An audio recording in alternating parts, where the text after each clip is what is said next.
Buenas tardes, vamos a dar inicio a esta quinta clase. En esta ocasión vamos a trabajar en la metodología de la organización de una sesión.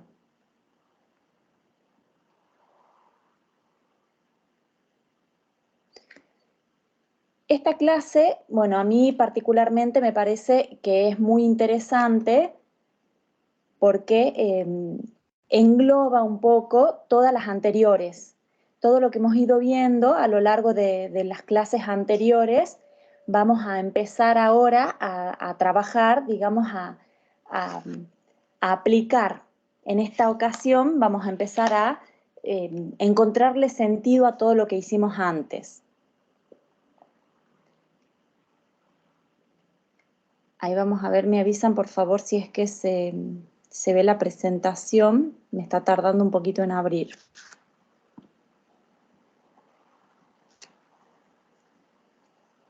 Bueno, mientras se abre, yo les voy contando un poco de qué se trata esta clase.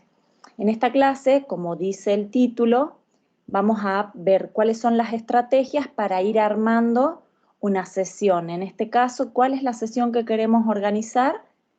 Es la de el abeceativo en su carácter de postural. Para trabajar esta sesión, como es una sesión muy cortita,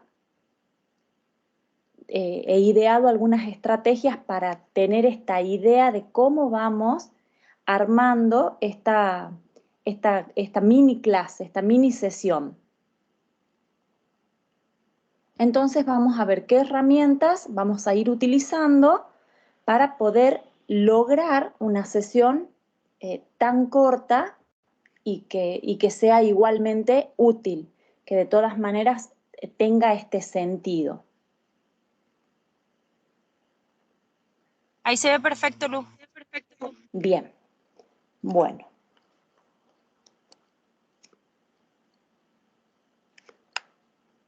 Entonces, vamos a empezar con él como con un paso a paso. Una de las cosas que vamos a tener en cuenta es elegir los ejercicios. ¿Cómo vamos a hacer para elegir los ejercicios? Previamente, antes de aplicar cualquier ejercicio, nosotros ya tenemos más o menos una idea global de a quién vamos a aplicar esos ejercicios. Entonces, a la hora de elegir esos ejercicios, vamos a tratar de asegurarnos de que sean ejercicios específicos en el nivel adecuado de acuerdo a la condición actual. ¿Qué significa esto? Que estos ejercicios que vamos a elegir tienen que tener sentido para la gente a quienes está orientado, pero además saber qué condiciones tienen y qué tipo de ejercicio vamos a hacer. Por ejemplo, en el caso en el que estamos trabajando esta metodología, tenemos la mayoría de la gente que no son deportistas, no son atletas, ni siquiera son personas que tengan el hábito de hacer actividad física. Entonces sabemos que la condición actual es básica, la condición actual es de poca actividad o de nada de actividad y no podemos hacer ejercicios que sean muy sofisticados porque, por supuesto, no van a poder realizarlos. Entonces, ya tenemos una idea global de qué tipo de ejercicio vamos a elegir. Y cada ejercicio seleccionado para esta pequeña sesión debe brindarle el desafío correcto que le permita liberar y relajar los músculos. Tomemos en cuenta de que estamos haciendo un trabajo postural enfocado a personas que están mucho tiempo quietas, en su gran mayoría. Y las personas que no están quietas suelen estar mucho tiempo haciendo un trabajo que es repetitivo. Esto genera mucha tensión corporal, genera mucha tensión, voy a repetir la palabra porque no se me ocurre otra en este momento, pero esta tensión de estar haciendo siempre lo mismo, ya sea estáticos o en una dinámica repetitiva, que hace que el cuerpo se acostumbre a hacer siempre ese mismo movimiento o a estar siempre en la misma posición. Por eso consideramos que es necesario liberar y relajar los músculos.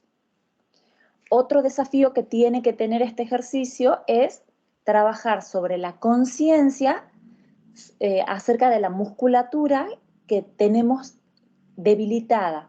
¿Cómo sabemos que esta musculatura está debilitada? Porque es la musculatura que se cansa con mayor facilidad, es la musculatura que se tensiona con mayor facilidad, la que más fatiga recibe, y si volvemos a evaluar este esquema postural que habíamos visto en la primera clase, podemos ver esas diferencias que hay entre un lado y el otro o en la dinámica antero-posterior. Y de esa manera podemos predecir de alguna manera que hay una musculatura debilitada. Nosotros vamos a ayudar con esta intervención a que cada uno pueda darse cuenta, por eso hablamos de concientizar, cada uno toma conciencia de su propio cuerpo y de estas cosas que le están pasando. Otro de los desafíos es, por supuesto, mejorar la postura y también lograr ese equilibrio eficiente para el óptimo funcionamiento corporal. ¿Cuál era ese equilibrio? Este que les acabo de mencionar. El equilibrio antero-posterior o el equilibrio entre uno y otro lado del cuerpo. Las personas que son diestras, vamos a encontrar a veces personas que son diestras, pero son demasiado diestras, digo yo a veces. ¿Por qué? ¿A qué me refiero cuando digo demasiado diestras? Que son prácticamente inútiles con su mano izquierda o con su lado izquierdo y no usan para nada ese lado.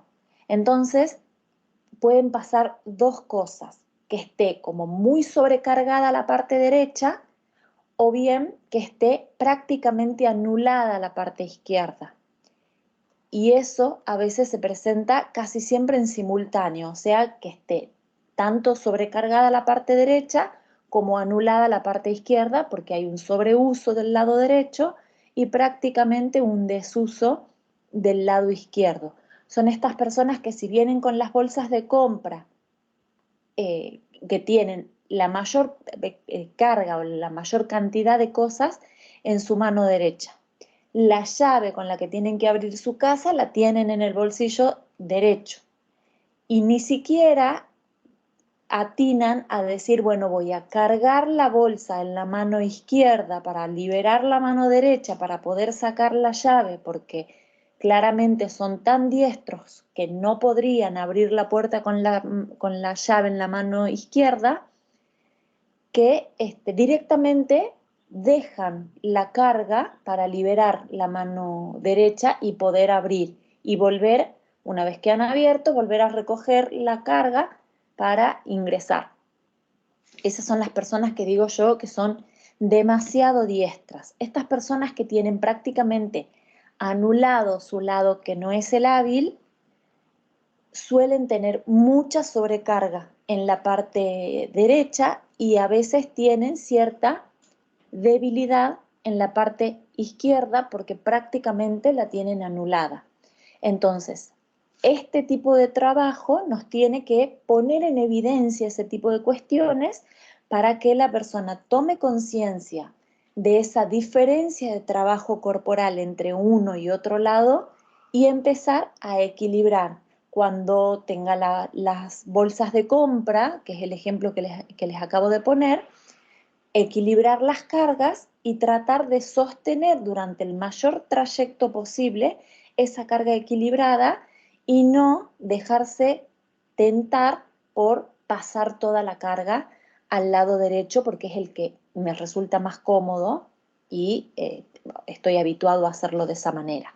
Entonces, pequeñas estos pequeños reconocimientos corporales y de pequeñas fallas que vamos teniendo a lo largo del día me van a ayudar a lograr este equilibrio. Y este equilibrio va a hacer que el funcionamiento corporal sea mucho más eficiente y empezar a reducir estas cargas atenuadas en un lado y exageradas en el otro.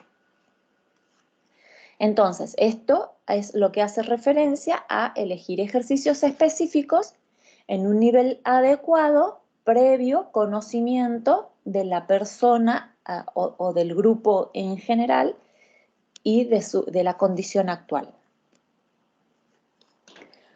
Cuando tenemos esta gente enfrente, nos va a tocar instancias en donde trabajemos con grupos grandes, con grupos medianos, con grupos pequeños y hasta con una o con dos personas. En el general, sea que trabajemos con grupos grandes o con grupos pequeños, hay que tratar de, nosotros como profesionales, empezar a desarrollar esta mirada, esta cualidad de observador. Y para empezar a desarrollar esa cualidad de observador, vamos a plantear este interrogante. ¿Qué observamos al mirar posturalmente a estas personas? Y una de las primeras cosas que vamos a tomar en cuenta es que el cuerpo se trata como un todo. Y esto es lo primero, un todo, ¿por qué? Porque todo tiene relación con todo, creo que ya bastante hemos podido evidenciar en las presentaciones anteriores que todo tiene que ver con todo, lo que pasa arriba, pasa abajo, tenemos el cuerpo como separado de pronto en partes que tienen una íntima relación en el funcionamiento de estas partes. La clase anterior yo les había puesto de manifiesto los diafragmas corporales que tienen relación entre sí. Estamos muy habituados al diafragma respiratorio, pero yo les había contado que existen otros diafragmas y el funcionamiento de uno tiene una relación directa con los otros y viceversa. Entonces, es importante mirar y tomar en cuenta que el cuerpo es un todo. Eso es una de las cosas como más importantes y a la vez más generalizadas a la hora de empezar a aplicar todo esto. Otra cosa que vamos a observar es esta noción o esta conciencia de ir soltando tensiones. Entonces, cuando empezamos a ejercitar, empezamos a soltar el cuerpo para empezar a liberar, para que a medida que nos vamos entregando al movimiento, cada uno de los ejercicios va generando esta fluidez. El ejercicio fluye mejor, el movimiento fluye mejor. Entonces, siempre hacemos una preactivación de lo que vamos a trabajar, soltando tensiones. La cintura escapular vamos a tratar de que esté en depresión. Y una de las referencias que hacemos son los hombros. Los hombros tienen que estar lejos de las orejas y liberando de tensión a lo que es hombro y cuello. Es una de las principales tensiones que se acumulan. Llegamos a un lugar y cuando empezamos a querer trabajar con alguien, empezamos a ver que están como encogidos.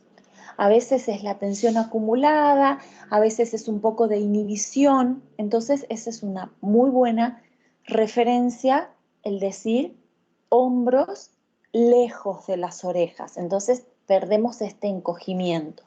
Y es algo que también es muy fácil observar cuando están encogidos.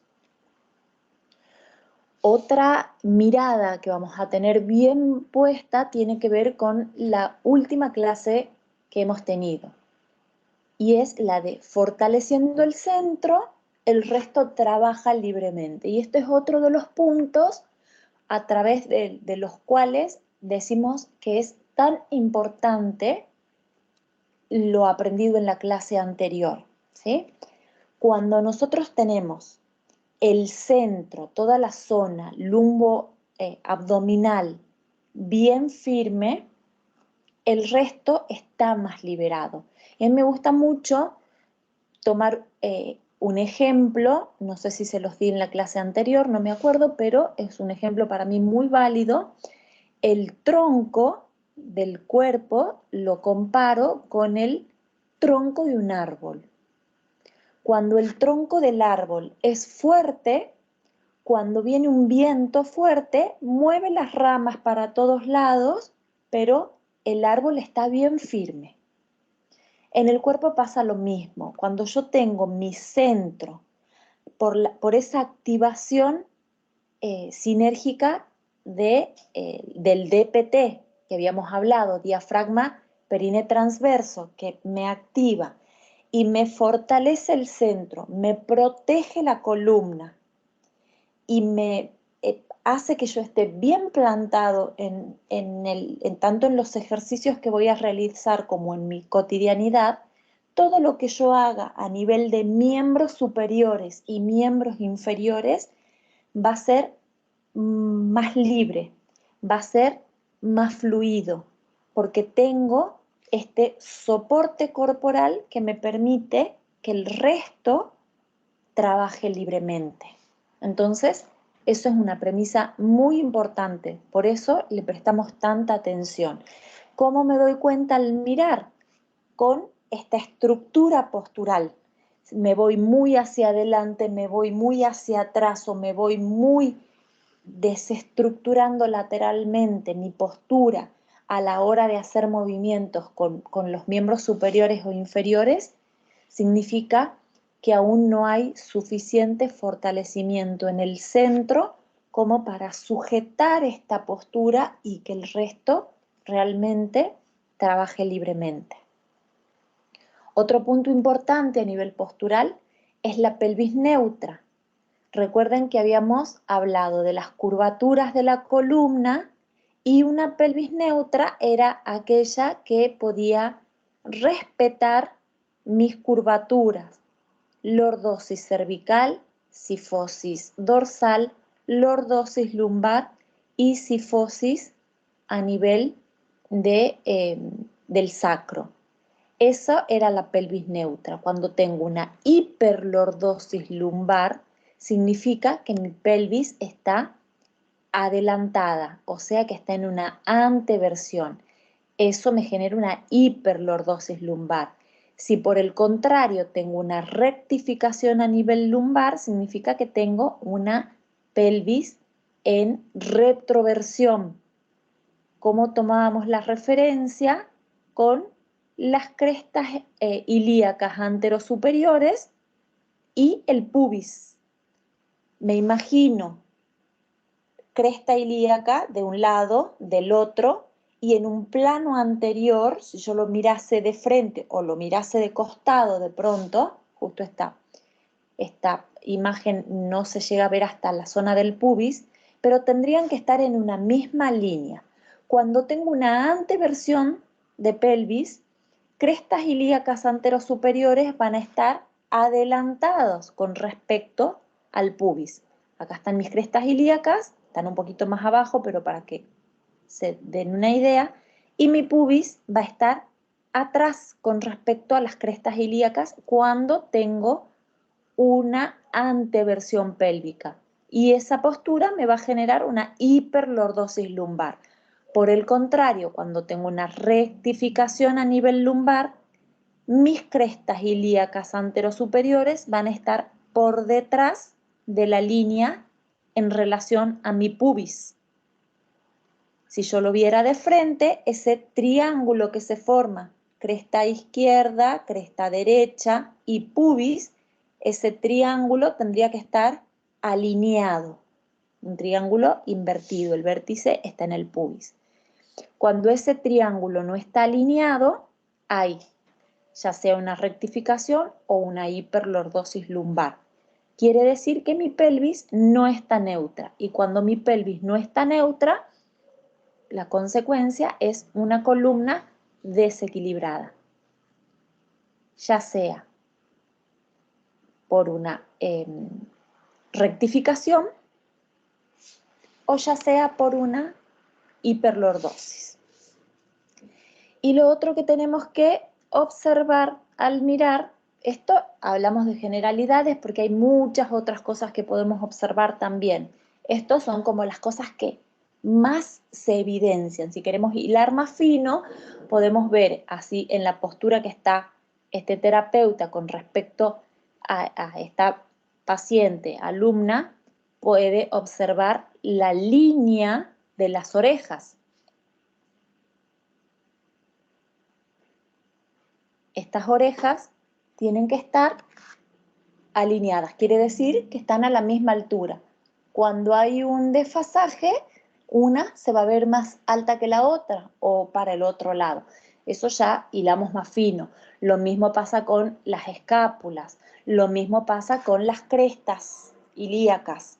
Incluso se puede ver a esta persona que está en un top, se ve el contorno de la cintura y cuando hay alguna alteración postural, se ve como que un lado de la cintura está un poquito más marcado. Pero en esta generalidad, que es lo que nosotros vamos a ver, porque no vemos a la gente con tan poca ropa, hay algunas cosas que no se pueden ver en detalle, como las escápulas o como las líneas de la cintura. Estas son las generalidades, las cosas que vemos más en globalidad. Y las rodillas, lo que vamos a tratar de observar o transmitir, no solo es la alineación, sino que no estén bloqueadas. Otra de las cosas que es muy frecuente encontrar cuando ponemos a las personas de pie, las rodillas están muy bloqueadas, están como en una hiperextensión. Ese bloqueo también tenemos que tratar de soltarlos para que las líneas de fuerza que van actuando en mi cuerpo también fluyan.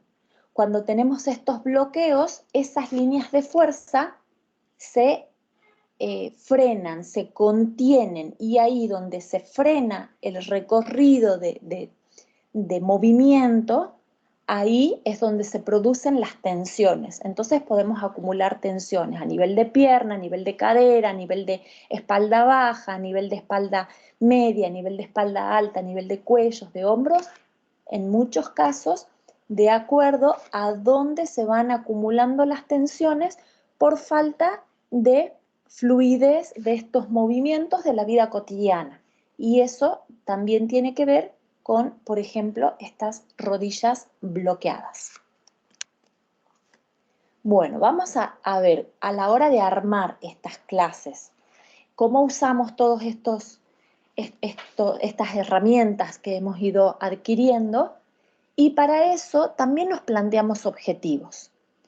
Entre los objetivos generales, no particulares, no específicos, objetivos generales que tenemos a la hora de ir armando esta sesión, vamos a encontrar el equilibrio corporal, o sea, dentro de los objetivos, dentro de estos ejercicios que nosotros vamos a ir seleccionando, buscamos este equilibrio corporal. Otro de los objetivos es ir sutilmente fortaleciendo los músculos débiles. ¿Por qué lo digo sutilmente? Porque nosotros no tenemos ni en esta propuesta el tiempo de desarrollar una sesión completa de gimnasia o atender realmente las necesidades. Esto es más bien una propuesta de ir haciendo tomar conciencia de cuáles son las necesidades que cada uno tiene y buscar la ayuda necesaria para realmente cubrir todo esto.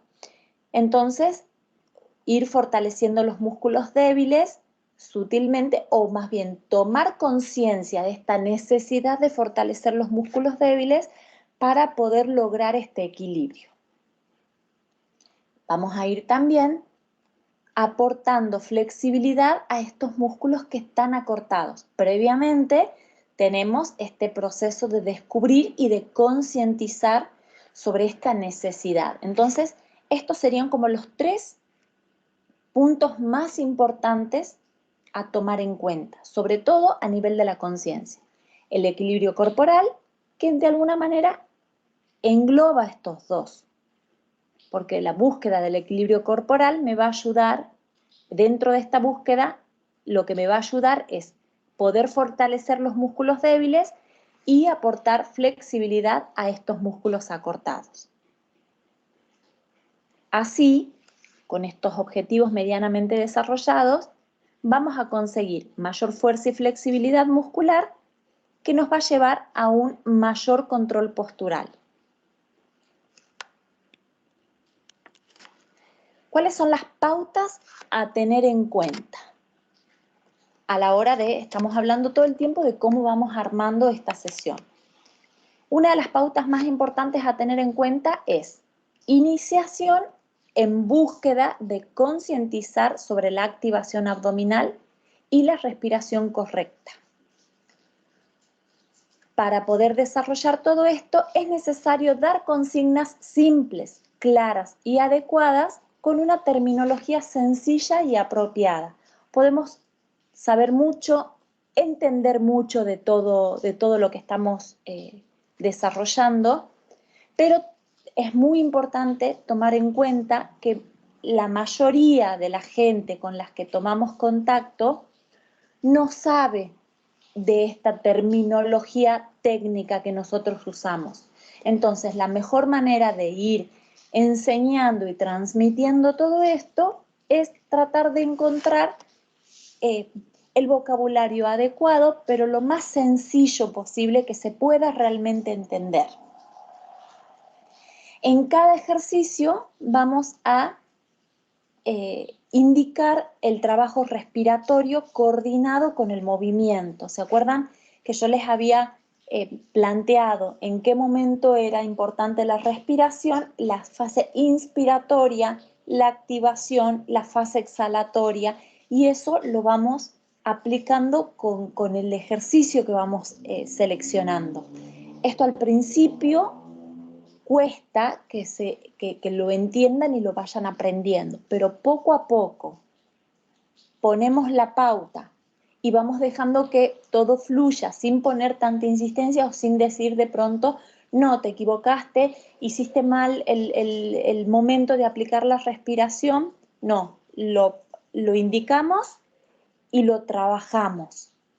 Lo volvemos a indicar de pronto en el ejercicio siguiente y lo trabajamos. Se van a equivocar varias veces al realizarlo, pero poco a poco lo van incorporando. Si nosotros queremos que de entrada incorporen toda la técnica correcta y que apliquen la mecánica respiratoria correcta en el momento preciso, les genera mucho estrés y no hacen bien ni la técnica ni el ejercicio. Si bien tienen relación, pero a veces es mejor que vayan aprendiendo el movimiento y cuando el movimiento salga con mayor facilidad, vamos incorporando las fases respiratorias en la instancia correcta y eso va haciendo que mejore todo el proceso. Si queremos hacer todo junto, es como mucho estrés, no se entiende, no se hace bien una cosa, no se hace bien la otra, genera un poco de frustración, parece que fuese difícil, complicado y no se logra. Entonces, vamos como con el paso a paso.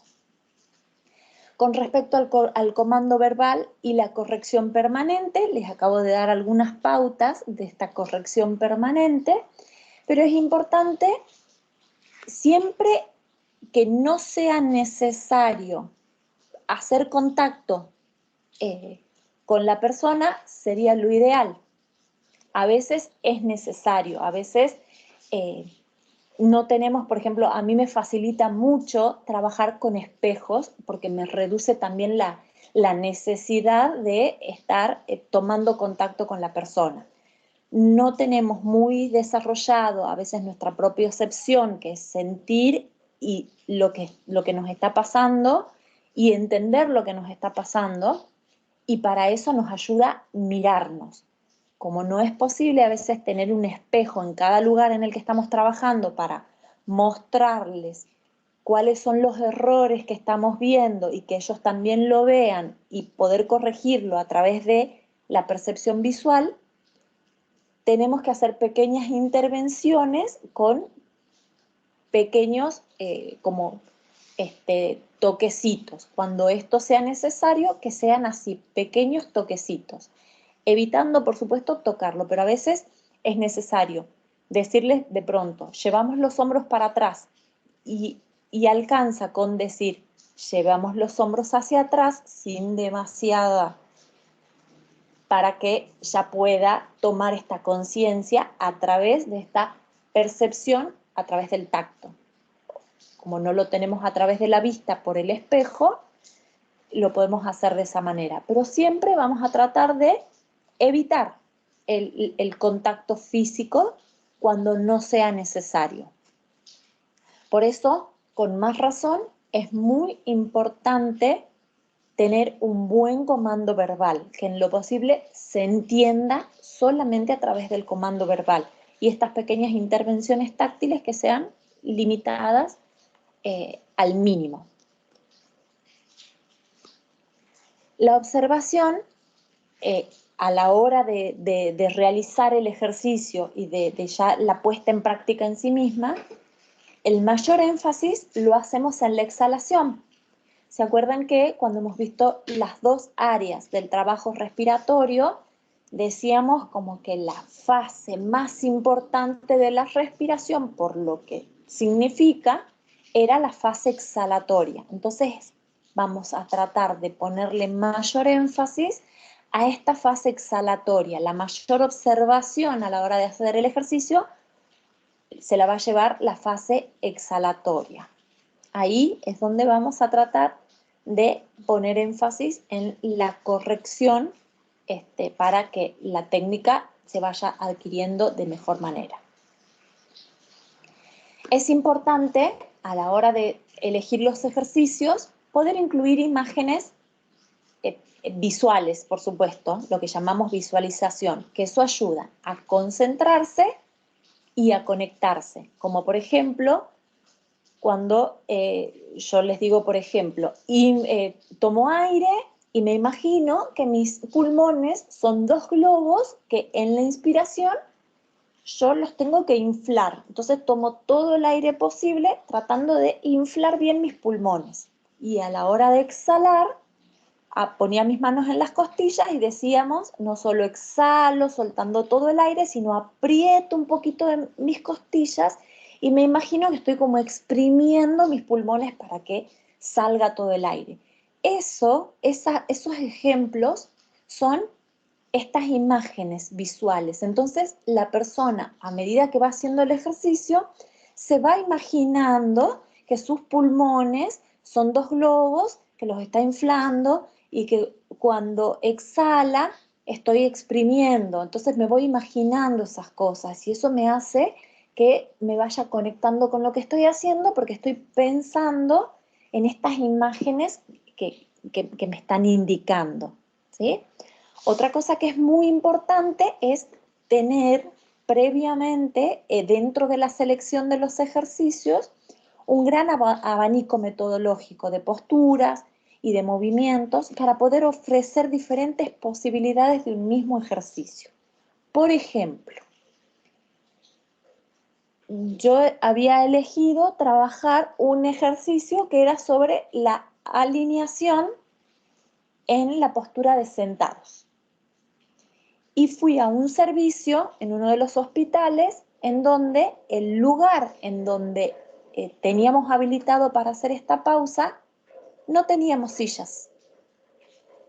Entonces era como, yo tenía que ver de qué manera iba a poder realizar esa actividad sin contar con sillas. Entonces tuve que cambiar un poquito, cambiar la metodología. Simplemente tuve que decir, bueno, vamos a imaginar esta posición sentados y simplemente en posición de pie, pero con una sutil flexión de rodillas, una sutil flexión de cadera, simulando lo más próximo a una postura sentados, pero por supuesto que tampoco podíamos sostener los ejercicios en una posición de sentadilla porque no había musculatura que resista, pero con una postura sutil pudimos realizar todo el movimiento que era un trabajo de basculación pélvica para tomar conciencia de la pelvis neutra. Entonces era un trabajo de basculación anterior y basculación posterior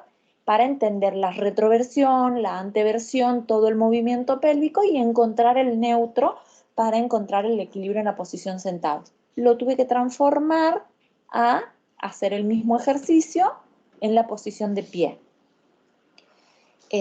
Y así nos va a pasar que de pronto, que de hecho también me ha pasado de hacer algún ejercicio en donde he planeado un pequeño desplazamiento y no contábamos con el lugar. Estábamos en un lugar muy reducido que la persona no contaba más con el espacio que estaba ocupando. No había posibilidad de desplazamiento, entonces tuve que también transformar, tratar de hacer lo mismo, que el sentido y el objetivo se cumpla sin la necesidad de ese desplazamiento.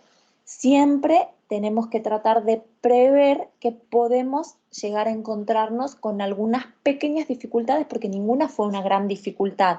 Simplemente me generó esta imposibilidad de desarrollar la sesión como realmente la había planeado y la tuve que cambiar.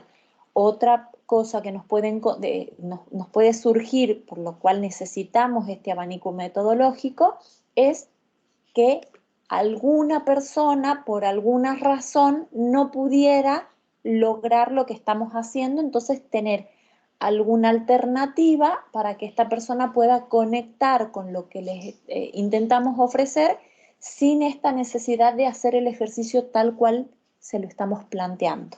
Entonces, esas son estas pequeñas dificultades con las que nos vamos a encontrar y ver cómo podemos realizar de todas maneras y no decir, bueno, acá no tenemos el espacio, no, nos vemos la próxima semana, no vamos a realizar la actividad. No, tratar de igualmente ofrecerles ese espacio y esa instancia que además hemos planificado con anticipación. Otro punto sumamente importante es tomar en cuenta los puntos de fuga de tensión muscular. Estos puntos de fuga de tensión muscular se producen cuando aún no está lograda esta conexión central, que yo les decía, cuando el tronco está firme, el resto mueve libremente. Cuando el tronco no está firme, todo lo que yo quiero hacer con un extremo, al no tener esta firmeza, parte de la fuerza, por darles un ejemplo, de la fuerza que yo tendría que hacer con mi brazo, se le está llevando, debería en realidad ser transmitida esa fuerza a nivel abdominal. Pero si mi tronco no está sujetando esa postura, el punto de fuga de tensión más común es la zona lumbar. Por eso es que nos encontramos con tantas patologías a nivel lumbar, porque la mayoría de las cosas que hacemos en nuestra vida cotidiana encuentra ese punto de fuga de tensión en la zona lumbar. ¿Qué significa este punto de fuga de tensión? Es el punto que me sostiene cuando el movimiento no es el óptimo, no es el adecuado, no es el que debería ser. Entonces yo no tengo la fuerza suficiente. Esto se ve muy, muy frecuente en el gimnasio con la gente que quiere levantar más carga de la fuerza que tiene. El músculo, por ejemplo, el bíceps, si yo quiero hacer un trabajo de bíceps, soporta 10 kilos y yo con 10 kilos hago un trabajo óptimo. Yo quiero levantar 15 kilos. Mi bíceps no está preparado, no tiene la fuerza para levantar esos 15 kilos. ¿Qué hace el cuerpo? Pide ayuda. Primero a los músculos más próximos y después a todos los que puedan colaborar en ese exceso de fuerza que el cuerpo está demandando. Así es como se producen estos puntos de fuga de tensión. Por supuesto que yo ya les he puesto un ejemplo como más fuerte. En esta cotidianidad que nosotros vamos a trabajar, no se va a desarrollar de esa manera, sobre todo porque no hacemos ni un trabajo que tenga ningún tipo de sobrecarga ni nada, pero aún posturalmente, cuando mi cuerpo no está equilibrado y no puedo sostener con la firmeza necesaria mi postura, existen estos puntos de fuga de tensión. Y eso nos podemos dar cuenta cuando hemos desarrollado nuestra mirada observacional, que de la parte anterior que decíamos qué observar al mirar, se van a ir dando cuenta que pueden descubrir esos puntos de fuga de tensión, los pueden reconocer, ¿sí? algunos movimientos que hacemos y ven que hay demasiado arqueo de la columna. Ahí está un punto de fuga de tensión. Ahí es donde se está yendo esa fuerza o esa postura, esa equilibración de la postura, por ejemplo, a la zona lumbar. Entonces, esas son las cosas que vamos a tomar en cuenta. Este ejercicio es probable que me dispare un punto de fuga de tensión. Entonces, dentro de este comando, de esta dirección del movimiento, de lo que yo voy contando y manifestando para que la gente haga, tomo en cuenta dónde podría estar ese punto de fuga de tensión. Y si es muy evidente, empecemos con otros ejercicios hasta poder fijar esta tensión y que este punto de fuga no se ponga en evidencia. ¿Qué más vamos a tomar en cuenta en el armado de nuestra sesión? Vamos a tratar de iniciar siempre, para hacer como un proceso metodológico prolijo, vamos a tratar de iniciar con ejercicios de conciencia corporal, movilización de los segmentos del cuerpo y toma de conciencia de los puntos de apoyo, la distribución del peso del cuerpo. Por ejemplo, cuando hacemos trabajos de pie, vamos a tratar de hacer una separación de mis apoyos que sea al nivel del ancho de cadera o quizás un poquito más. Eso me ayuda a reducir la tensión inconsciente de mi cuerpo, a mantener el equilibrio. Cuando yo aumento mi base de sustentación, mi cuerpo está un poquito mejor equilibrado, más estable. Entonces, empezamos, por ejemplo, de pie, con los pies un poquito separados, con las rodillas conscientemente desbloqueadas, soltando las tensiones del cuerpo, los hombros en depresión, lejos de las orejas, y empezamos como, yo les hago como que sacudan un poco los brazos, los hombros, y así vamos como soltando, liberando las tensiones, y recién me predispongo a trabajar el ejercicio ya de otra manera. Movilizar, esto sería el paso siguiente, movilizar articulaciones, donde vamos a tratar de identificar las rigideces y también diferenciar los hemicuerpos. Yo les decía, hay personas que son muy diestras, entonces tienen fuerza, movilidad, libertad de movimiento en toda la parte derecha. Y la izquierda no tienen ni fuerza, ni libertad de movimiento, ni habilidad. Esto mueven, liberado, todo, y este es como más robotizado, más estructurado. Entonces, empezar a diferenciar los hemicuerpos, cómo está el lado derecho, cómo está el lado izquierdo, y entender que el mejor equilibrio postural está en tratar de que la balanza se nivele, que los dos lados del cuerpo traten de trabajar lo más parecido posible. No vamos a lograr nunca que estén iguales, porque somos naturalmente asimétricos, pero cuanto más equilibrado, más saludable posturalmente vamos a estar. Trabajar la movilidad, trabajar estiramientos. Acuérdense que ya habíamos hecho una buena diferenciación entre lo que era la movilidad, entre lo que era la flexibilidad, entre lo que era la elongación. Entonces, ya teniendo todas esas herramientas, empezamos con esto. Trabajamos también la puesta en tensión con coordinación respiratoria. ¿Se acuerdan? Inspiración me llevaba a tensión y la exhalación a distenderme, ¿sí? Entonces, este trabajo de puesta en tensión voluntaria me ayuda también a tomar conciencia de que tengo un recurso de dejar de estar tensos. Cuando estamos con días muy agitados, terminamos el día y estamos así, apretada la mandíbula, los hombros arriba, el cuello encogido, el cuello escondido, y con toda esta tensión. Entonces, poner voluntariamente mi cuerpo en tensión me ayuda a entender que está en tensión y puedo soltar relajando en la fase exhalatoria, que es la que me ayuda a soltar, ¿sí? Entonces, puesta en tensión con coordinación respiratoria. Tomo aire, me pongo en tensión, 2, 3 segunditos de apnea para tomar mucha conciencia de esta puesta en tensión. Exhalo y voy soltando, voy sintiendo cómo descienden los hombros, voy sintiendo cómo se me afloja todo el cuerpo. Tomo aire, pongo en tensión. Exhalo en suspiro. Suelto. Y mi cuerpo entiende la diferencia de estar tenso y estar relajados.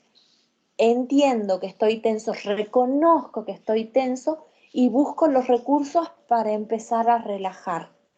Esto es con conciencia del movimiento y de la respiración. Por eso hablamos de esta coordinación respiratoria. Ya cuando vamos con este paso a paso y aprendiendo, entendiendo y aplicando, ya podemos decir que tenemos lograda o estamos logrando esta conciencia del movimiento, conciencia de la respiración y el control lumboabdominal para estar bien posicionados y no tener estos puntos de fuga de tensión, que decíamos que la mayor parte se van a la zona lumbar. Recién ahí podemos empezar a incluir movimientos coordinativos. ¿Por qué recién ahí y no antes? Porque los movimientos coordinativos me llevan tanta atención que se me pierde todo lo anterior. Si yo tengo movimientos coordinativos, para que estén bien hechos, todo esto tiene que estar ya controlado. Movimiento coordinativo es cuando te dicen no puedo masticar chicle y cruzar la calle porque no puedo pensar en ambas cosas al mismo tiempo.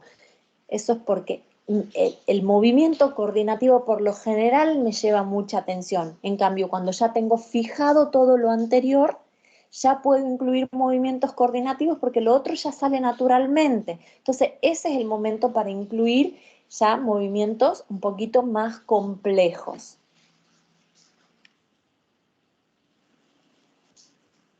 Una de las pautas importantísimas en estas intervenciones que hacemos es la relajación. Y parte de todo el trabajo postural que queremos llevar a cabo es tomar en cuenta la relajación. Generalmente la relajación es un recurso que se usa una vez terminada alguna sesión de entrenamiento. Ahí es donde generalmente aplicamos la relajación.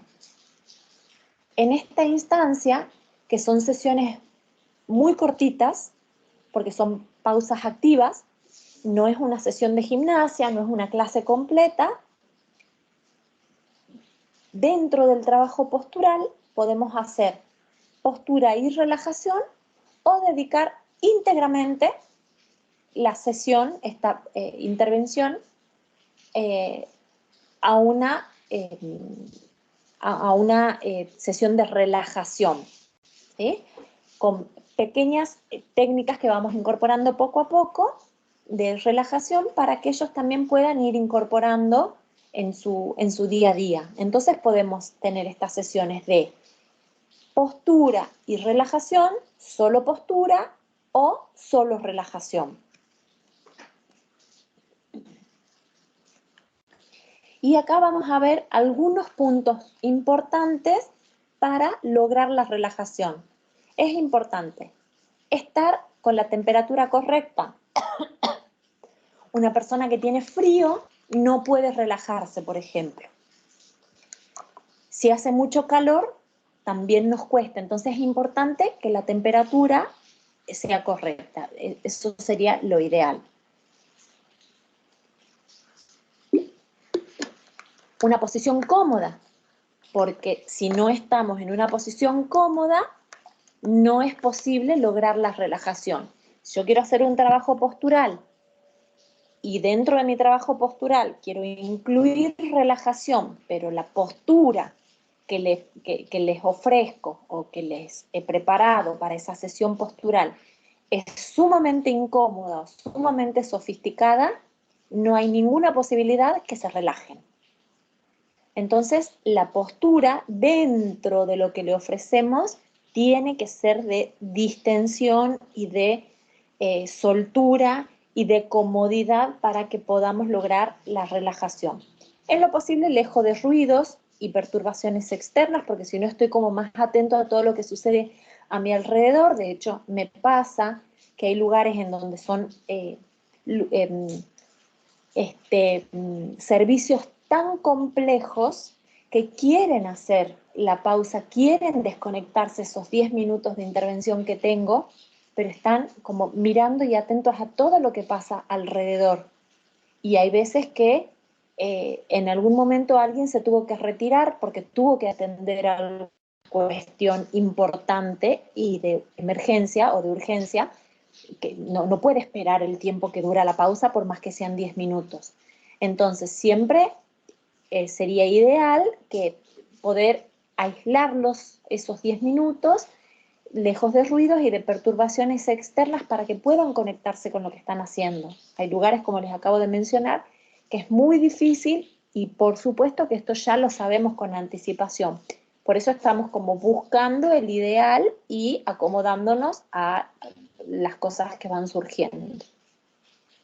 Dentro de esta propuesta de relajación podemos incluir estiramientos sencillos. Acuérdense que no trabajamos elongación, siempre es reconexión con el cuerpo, con uno mismo, con las necesidades corporales.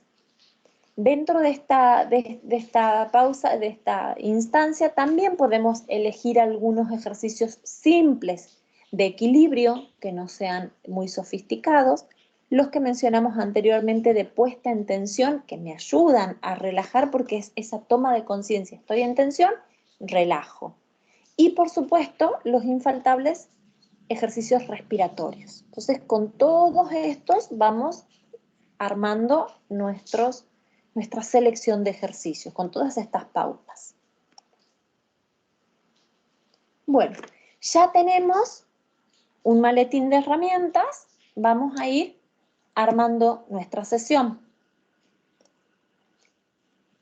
Acá tenemos algunas ideas de propuestas de realización. El desarrollo del nuevo programa de bienestar laboral, que se llama ABC Activo, en esta instancia es ABC Postural, se desarrolla en cada efector del sistema de salud y dentro de cada efector en la mayor cantidad de servicios en los que podamos intervenir. Para eso vamos a destinar un tiempo y un espacio semanal para la práctica de ejercicios que sean corporales activos y posturales y respiratorios.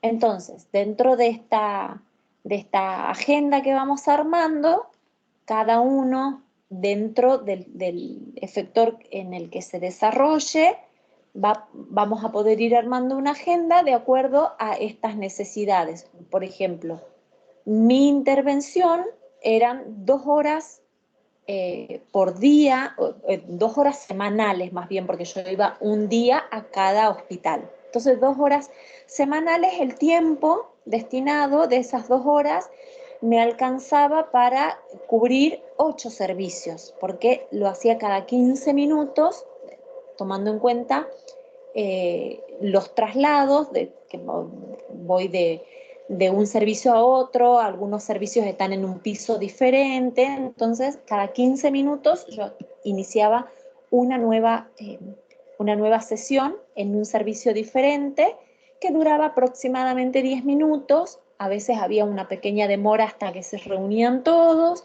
y a veces hay una pequeña demora con algunas consultas que quieren hacer posterior a la pausa, o dudas o inquietudes. Entonces, por eso, para no salir corriendo 10 minutos y ya volar, sino poder tener esta interacción con la gente, es que lo habíamos pautado cada 15 minutos. Entonces, así está como cronometrado.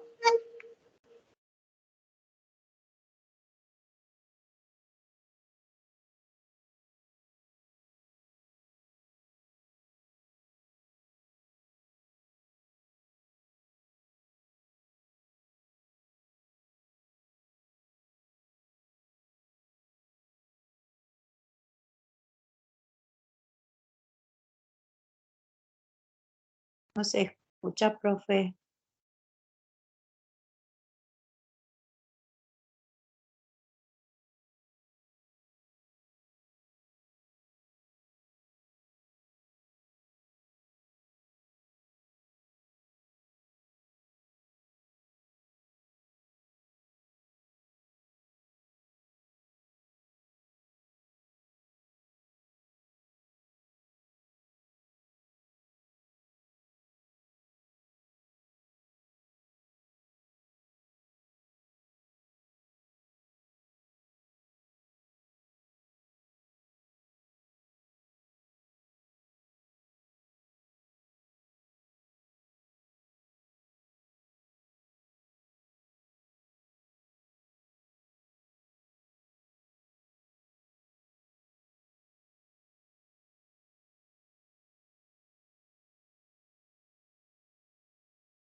Ahí estoy de nuevo, ¿se me ve y se me escucha?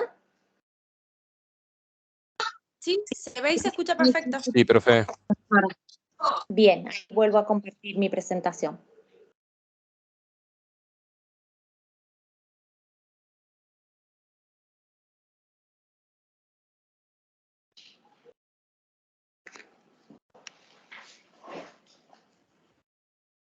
Bien, no sé exactamente a dónde se me ha cortado, pero bueno, voy a hacer como un repasito general de esta última.